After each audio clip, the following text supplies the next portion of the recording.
আমাদের ব্যাটালিয়ার, আমাদের বিএমএতে মুসলিম খলিফাদের নাম হবে, যুদ্ধের উপরে নাম হবে, ইসলামের ঐতিহ্য আমাদের।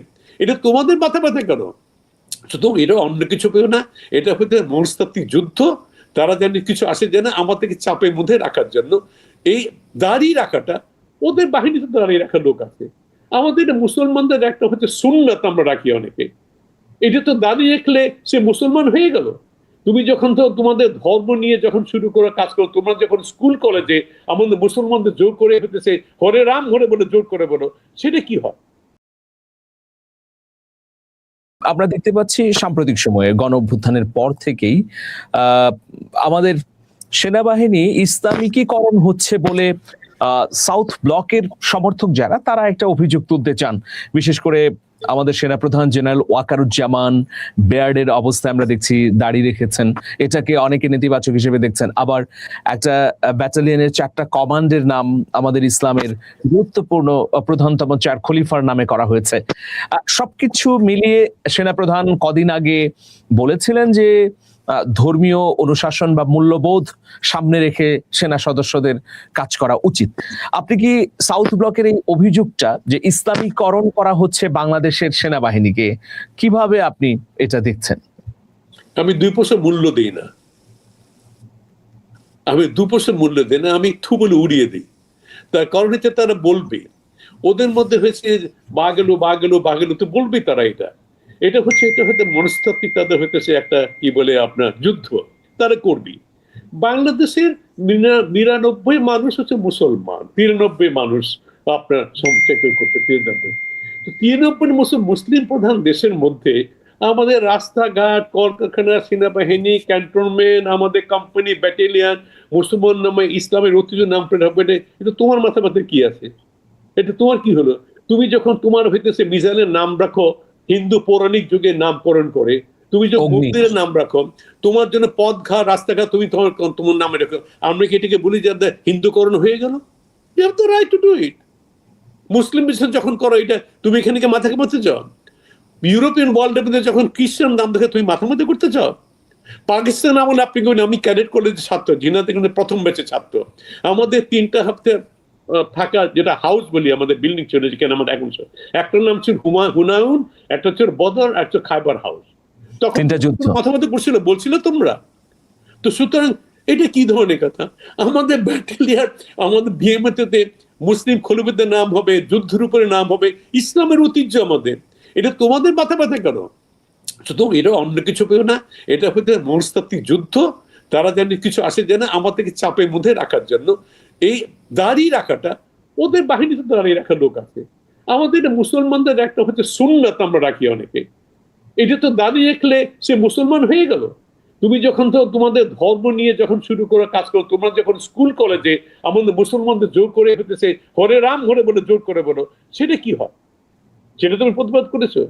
যখন হইতে ইন্ডিয়াতে মুসলমানের যখন হইতেছে নিধন হয়, মসজিদ তোমার ভেঙে চুরমার করে দিচ্ছ, 500 বছর 600 বছর ইতিহাস পুরাতন মসজিদ গুলো, তখন তো তোমার তো কোনো প্রতিবাদ করো না।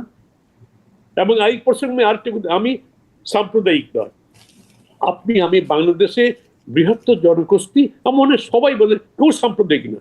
আমরা কিন্তু এই স্বৈরাচার আসার আগে আমরা হিন্দু মুসলমান একত্রে আমরা, আমার ক্যাডেট করেছি হিন্দু ভাইয়ের ছিল বন্ধুত্ব। আমি ছোটবেলায় যেখানে স্কুলে পড়তাম আমার সবচেয়ে ঘনিষ্ঠ বন্ধু ছিল হিন্দু। আমাদের কিন্তু কিছু হাজির না, আমরা কেউ সাম্প্রদায়িক না। তো তোমরা এখন যে শুনেছো বাংলাদেশে হিন্দু সম্প্রদায়, আরো জানাচ্ছি আমার একটা নালিশ আছে। আমি খুব কম হিন্দুকে দেখি যখন মুসলমানদের যখন অত্যাচার নিপীড়ন হয় বর্ডারের ওপারে, তখন খুব কম হিন্দুকে দেখে দাঁড়িয়ে প্রতিবাদ করার জন্য। আপনার তো কম নয়, আপনার তো প্রায় 3% আপনি হিন্দু বাংলাদেশের জনগোষ্ঠী। কটা হিন্দুকে তো আপনি দেখেছেন দাঁড়িয়ে প্রতিবাদ করার জন্য? কেন মসজিদ ভাঙা হচ্ছে, কেন নিরীহ মুসলমানদেরকে জোর করে আপনার হরে নাম বলতে হচ্ছে, কেন একটা লোক গরু পালি বলে তাকে আপনি হত্যা করেছেন, মানুষের পিটি হত্যা করেছেন। India is one of the largest exporter of beef. তোমার গৌ মাংস বিদেশে তো রপ্তানি করো। অস্ট্রেলিয়ার প্রতি দ্বিতীয় বৃহৎ হচ্ছে তোমার হচ্ছে এক্সপোর্ট হচ্ছে, তোমরা রপ্তানি করো। তো তোমরা তো গরু তো জবাই করছো। বাংলাদেশের মুসলমান গরু জবাই করলে বলে তবে হত্যা করো, এটা কি ধরনের আপনার তাদের নীতি? সুতরাং এইগুলো হতেছে যেটা আপনি বললেন, এইগুলো কোনো 2 পয়সা মূল্য দেওয়া উচিত না, এগুলো কোনো আলোচনা করা উচিত না। আচ্ছা। এটা হচ্ছে উড়িয়ে দেওয়া উচিত। এটা মনস্তাত্ত্বিক যুদ্ধ তারা চালিয়েছে, চালিয়ে যাবে। এটা নিয়ে আমাদের আত্মীয়তা পছন্দ বন্ধ হওয়া উচিত না। আপনি আমাদের মুক্তিযুদ্ধে অংশগ্রহণ করেছেন, অসীম সাহসিকতার সঙ্গে দেশকে স্বাধীন করেছেন। আমাদের হাজার বছরের ইতিহাসে মুক্তিযুদ্ধ নিঃসন্দেহে প্রধানতম গৌরবান্বিত একটা অর্জন। তো এখন ৫৫ বছর আমরা পেরিয়ে এসেছি। তো বাংলাদেশ নানা ঘাত প্রতিঘাত পেরিয়ে এই সবেমাত্র আরেকবার গণতন্ত্রের পথে যাত্রা শুরু করলো। আপনি ভবিষ্যতে আমাদের এই বাংলাদেশকে কোন পর্যায়ে দেখতে চান? আমার মনে হয় বৃহত্তর জনগোষ্ঠীর সাধারণ খেটে খাওয়া মানুষ যা দেখতে চাই তাইও আমি দেখতে চাই। তো শুরুতে আমি যেটা আমার আগে করা উচিত ছিল, বাংলাদেশ স্বাধীনতা যুদ্ধে যারা শহীদ হয়েছে, আহত হয়েছেন, যেসব মা বোনরা প্রাণহানি দিয়েছেন এবং সম্ভ্রম যারা হারিয়েছেন, এবং সেই সাথে এই যে সাম্প্রতিককালে আমাদের অসম সাহসে পরিচয় দিল আমাদের সন্তানরা, মুখ পেতে রক্ত দিল, তারা দেশের মুক্তিকর স্বৈরাচার মুক্ত হওয়ার জন্য, তাদের প্রতি সম্মান জানাচ্ছি। যারা নিহত হচ্ছে তাদের আত্মার মাগফিরাত কামনা করছে, যারা আহত তাদের হতেছে চাই অতি শীঘ্র তারা সুস্থ ফিরে আসুক, এবং যারা হতেছে ভুক্তভোগী তাদের সবই সমাধান জানাচ্ছি আমি। যেটা বলছি যে আমাদের ইদানিংকালে একটা জিনিস আছে আমি অবতারণা করছি, একটা বিতর্ক তৈরি হয়েছে স্বাধীনতা যুদ্ধ এবং হতেছে এই স্বৈরাচার মুক্ত দিবস নিয়ে। একটাকে অগ্রাধিকার দেওয়া হচ্ছে, একটা পিছনে। আমি এটা নিয়ে খুব দুঃখ ভারাক্রান্ত, মানে খুব আহত হয়ে আমি খুব যন্ত্রণাঘাতের কথা বলতে চাচ্ছি।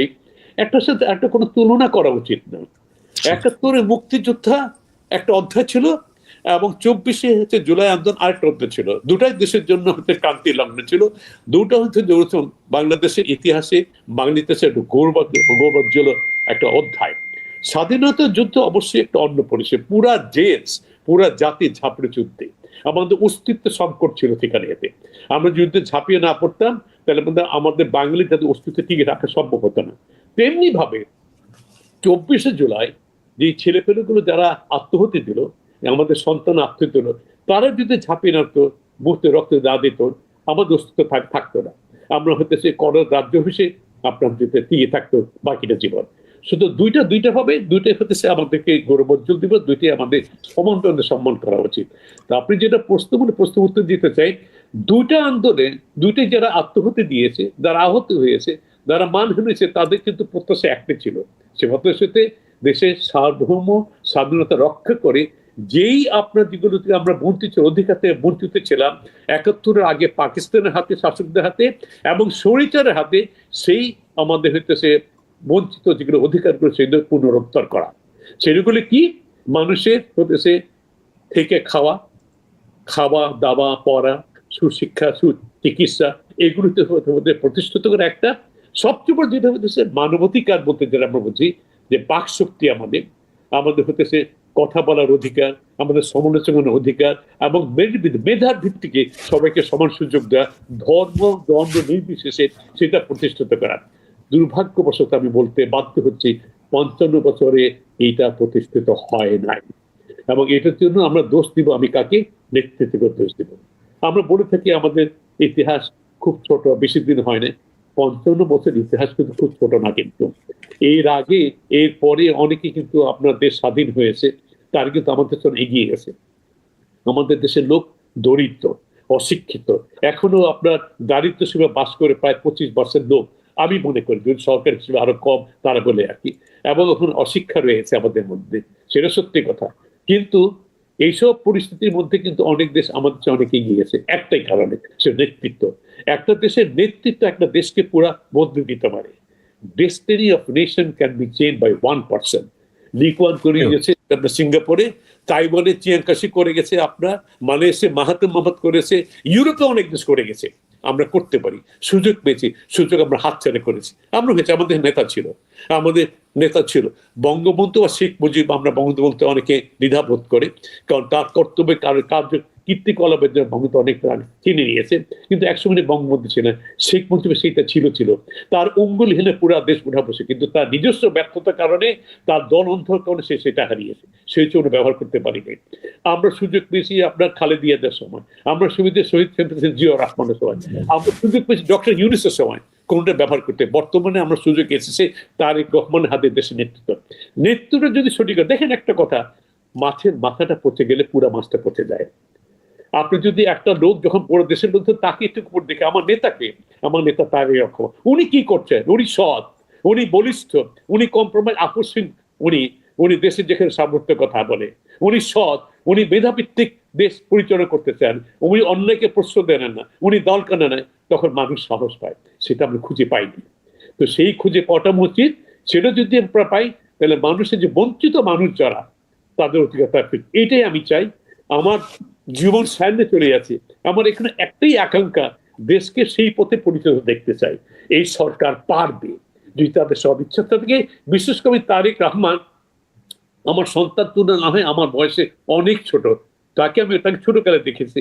আমি তারেককে বলে, তারেক আপনি পারবেন, আপনি শক্ত হাতে আপনি বইটাটা ধরেন, আপনি এখানে দলকানা হবেন না, আপনাকে কালোকে কালা সাদা, আপনার পার্টির মধ্যে কিছু অন্যায় করতে অসৎ হয়ে থাকে, তাকে আবার বহিষ্কার করেন, তাকে শাস্তি দেন, দৃষ্টান্ত স্থাপন, যেটা আপনার বাবা করেছে, আপনার মা করেছে, এই দেশে অনেক লোক করেছে, সেটা করেন। আপনি কি এসে যায়? আপনি অনেক কষ্ট ভোগ করেছেন, আপনি নির্যাতিত হয়েছেন, আপনি এখনো গায়ে পেটে মারের দাগ। সত্যি কথা, আমরা এই জন্য আপনার সাথে সংযুক্ত। কিন্তু কথা হচ্ছে এই, আপনি তো এখন নেতৃত্ব দিয়েছেন, আপনি একটা দেশের লোক, দেশের প্রধানমন্ত্রী, কর্ণধার, এর উপরে আপনার পাওয়ার কিছু নাই। তো আপনি যে করতে গিয়ে আপনার যে প্রাণ হারাতে হয়, তো আপনি প্রাণ হয়ে চলে যান, আপনি চেষ্টা করে গেলেন। দেশের আপনার স্বার্থের সাথে কোনো বিরোধিতা করে দেশের মঙ্গল বিসর্জন দিয়ে কোনো কিছু আপনি করবেন না। এই দেশের মানুষ আপনি দেখতেছে সেই জায়গায়, সেটা যদি আপনি করেন, আপনি যদি আপনার প্রাণ হারাতে আপনি করেন, আপনার নাম স্বর্ণাক্ষরে লেখা থাকবে এই দেশের ইতিহাসে। আপনাকে ধন্যবাদ, শোনার জন্য অনেক ধন্যবাদ স্যার। আপনি আমাদের বটবৃক্ষ, আপনি আমাদের মুক্তিযুদ্ধের গৌরবান্বিত একজন বীর মুক্তিযোদ্ধা। আপনার প্রতি স্যালুট। আমরা সৌভাগ্যবান যে এত দীর্ঘ সময় ধরে সমসাময়িক এবং ইতিহাস সমৃদ্ধ নানা প্রসঙ্গে আপনি উত্তর দিয়েছেন। আবারও কৃতজ্ঞতা জানাচ্ছি চেঞ্জ টিভির তরফ থেকে।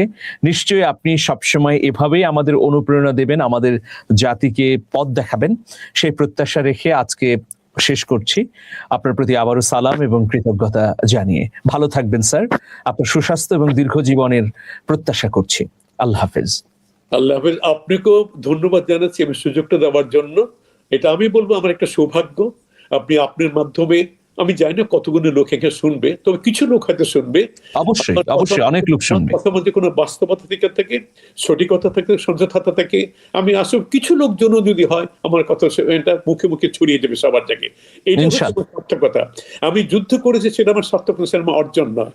আমার অর্জন যদি দেখে যেতে চাই যে দেশটা সঠিক পথে পরিচালনা শুরু হয়েছে, সেটাই আমার সার্থকতা। এটা নিয়ে হাসি মুখে আমি মৃত্যুবরণ করতে পারি আমার পরবর্তী পরমাণুর জন্য। আপনাদের অনেক ধন্যবাদ, দেশবাসীকে ধন্যবাদ, দর্শকবৃন্দের ধন্যবাদ আমার কথা শোনার জন্য। changeTV.press, এক ফোঁটা হলুদ নেই।